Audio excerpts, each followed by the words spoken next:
55,000 బాకీ ఉన్నాడు. 4 ఎకరాలు ఉన్నోళ్లకు 70,000 రూపాయలు బాకీ ఉన్నాడు. మళ్ళీ వస్తారు మీ కాడికి కాంగ్రెస్ వాళ్ళు. అవ్వ అంటారు, అయ్యా అంటారు, అమ్మ అంటారు, అక్క అంటారు, చెల్లె అంటారు, వదినే అంటారు, కోడలు అంటారు, వరుసలు కలుపుతారు, తమ్మి అంటారు, బామ్మరిది అంటారు, వరుసలు కలుపుతారు. మళ్ళీ మాకే గుద్దుర్రి.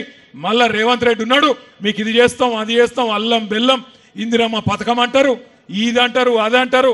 మళ్ళా అరిచేతుల స్వర్గం మళ్ళా చూపెడతారు. మళ్ళా నమ్మి మోసపోతే ఈసారి మోసం జరిగితే మనని ఎవడు కాపాడలేడు. అందుకే దయచేసి మిమ్మల్ని కోరేది, ఇంటికొచ్చే కాంగ్రెస్ నాయకులను గల్లా బట్టి అడగండి. ఏమాయ కొడక కేసీఆర్ ఉన్నప్పుడు 10,000 ఇచ్చినప్పుడు బాగుండే, మీవాడు 15,000 అన్నాడు కదా, ఏడవైంది 15,000 అని అడగాలి. అదేవిధంగా ఆడబిడ్డలు ఖచ్చితంగా అడగాలి. ఏమాయ కొడక 2,500 100 రోజుల్లో ఇస్తా అంటివి, మరి 35,000 రూపాయలు బాకీ ఉన్నావు, ఇస్తావా ఇయ్యవా? ఇస్తేనే ఓటేస్తా, లేకపోతే దుబ్బే అనాలి. అట్లే మా తమ్ముళ్ళు ఎక్కడ వాళ్ళు అక్కడ అడగాలి. ఏమైనా స్కూటీలు మా చెల్లెళ్ళు అడగాలి. ఏమైనా స్కూటీలు లేవు, కానీ లూటీ మాత్రం బ్రహ్మాండంగా నడుస్తున్నది. మంచిగా బ్రహ్మాండంగా ఆడ మహేశ్వరం కాడ, రింగ్ రోడ్ కాడ, తుక్కుగూడ కాడ మొదలు పెడితే ఇక్కడ దాకా రేవంత్ రెడ్డి ఆయన అన్నదమ్ములు ఏం చేస్తాను ఎరికేనా? నీకు దండం పెడతారా భయ్, ఆగు. నా వెనక చెవులకెళ్ళి ఒకటి దొరికింది నాకు. నీకు దండం పెడతా ఆగే, అరే నీకు దండం పెడతా ఆగురా భయ్. అయితే ఏం చేస్తున్నారు ఎరికేనా? 4th సిటీ అట, ఫ్యూచర్ సిటీ అట, AI సిటీ అట. ఆడికేం చిందాక ఒకటే డ్రామా చేస్తున్నాడు. డ్రామా ఏంది అంటే, ఆడికే లీడ్కి ఎల్దండ కాడ రేవంత్ రెడ్డి కుటుంబానికి ఎలక్షన్లకు ముందే 500 ఎకరాలు ఉండే.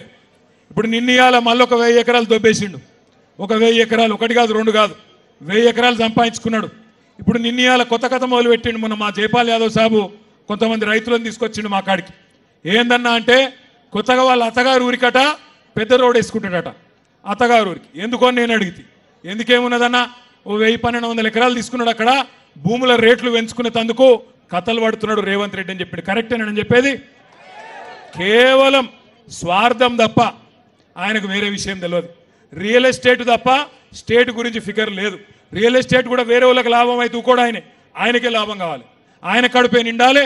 ఎవల భూములున్నా మనమే కొట్టేయాలి తప్ప ఇంకోళ్ళకి ఇచ్చే బాపత్ కాదు ఇది.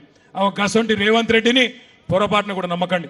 వెనకకెళ్ళి మా తమ్ముడు చెప్తున్నాడు, సర్పంచ్ గారు, అన్నా సర్పంచుల బిల్లులు ఒక్కసారి ఆలోచన చేయండి.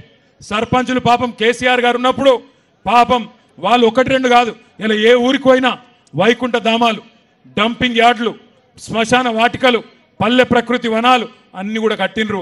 చాలా చోట్ల ఈజీఎస్లో కూడా బిల్డింగులు కట్టినరు. నల్లాలు కూడా వాళ్ళే పెట్టించారు. ఇలా వాళ్ళని కూడా గోసవుచ్చుకుంటున్నాడు. సెక్రటేరియట్ చుట్టూ తిప్పించుకుంటా ఉన్నాడు. తిప్పి కొడితే 600 కోట్ల రూపాయలు ఇస్తే అయిపోతుంది. ఒక్కసారి ఆలోచన చేయండి. వాళ్ళకు పైసలు ఇయ్యాడు. పాడి రైతులు ఎవరైతే పాల రైతులు ఉంటారో వాళ్ళకు కూడా ఇప్పటి వరకు పైసలు లేవు. కానీ మాటలు మాత్రం కోటలు దాటుతాయి. రేవంత్ రెడ్డి గారు ఏం చెప్పిండు ఆ రోజు యాద్ చేసుకోండి ఒకసారి. మొదటి సంతకం అన్నాడు రుణమాఫీ. ఏమైందయ్యా అని అడిగితే ఏం చేసిండు తెలుసా? ఒక్కసారికి రుణమాఫీ కథ చెప్పి నేను బంద్ చేస్తా. వెనకటికి రేవంత్ రెడ్డి అసంటోడు ఒకడు ఉండే. వాడు చిన్నప్పటి నుంచే మీ కల్వకృతులనే పెరిగినట్టున్నాడు. ఆయనకి ఇక్కడ ఈ తాలూకాలనే. ఆయనతో చిన్నప్పటి నుంచి చదువు రాలేదు. అన్ని చెడు తిరుగులు చిన్నప్పటి నుంచి అలవాటైనవి. జరదా బుక్కుడు, గుట్కా దీనుడు, మందు కొట్టుడు, అన్ని దిక్కుమాలిన అలవాట్లన్నీ చిన్నప్పటి నుంచే అయినాయి. అట్లే పెరిగి 16-17 ఏళ్ళకి వచ్చిండు ఆ పిల్లగాడు. వచ్చినాక ఓ రోజు బాగా తాగి ఇంకింత తాగాలనిపించి ఆయనతో వాళ్ళ నాయన జేబులోకి వెళ్ళి పైసలు కొట్టేవేయండి. వాళ్ళ అమ్మ చూసింది, పట్టుకొని ఆయనతో దెబ్బ గుద్దితే వాడు తాగిన మత్తులో హోస్ట్లో లేడు. ఆయనతో రోకల్ బండ తీసుకొని అమ్మని కొట్టిండు. అమ్మ చచ్చిపోయింది.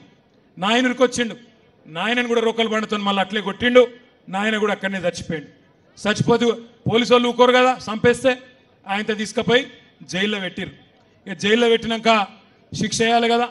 శిక్ష వేయాలన్నప్పుడు ఆయనతో జడ్జి గారి ముంగటికి ఆయన తీసుకున్న ఆ పిల్లగాన్ని ఆ జడ్జి గారి ముంగట పెట్టిరు. ఆ జడ్జి గారు జర మంచి మనిషి, మెత్తటి మనిషి, మన వెంకటేష్ గుప్తా లెక్క, మన జైపాల్ యాదవ్ లెక్క కొంచెం చల్లటి మనిషి. ఆ జడ్జి గారు చూసినట్టు కిందికెళ్ళి మీద దాకా చూసి, అరే నేను జీవితంలో చాలామంది లత్కోరగాళ్ళని చూసినా, చాలామంది లుచ్చగాళ్ళని చూసినా, చాలామంది దొంగలను చూసినా, కానీ నీ అంత గలీజ్గానైతే చూడలేదురా భయ్. ఆఖరికి నా కర్మ బాగాలేక రేవంత్ రెడ్డిని కూడా చూసిన. కానీ నీయే సొంటోన్ని అయితే చూడలేదురా నేను. సొంత తల్లిదండ్రిని చంపినావు, నీకేం శిక్ష చేయాలో నువ్వే చెప్పురా అన్నాడట. అప్పటిదాకా చాలా రుబాబుగా నిలబడ్డాడు ఆ పోరాడు. కానీ జడ్జి గారు అడగంగానే 2 చేతులు కట్టుకొని, అయ్యా నేను తల్లిదండ్రులు లేని అనాథను సార్, నన్ను ఇడిచిపెట్టి సార్ అన్నాడట. ఇలా రేవంత్ రెడ్డి కథ కూడా కట్లే ఉంది.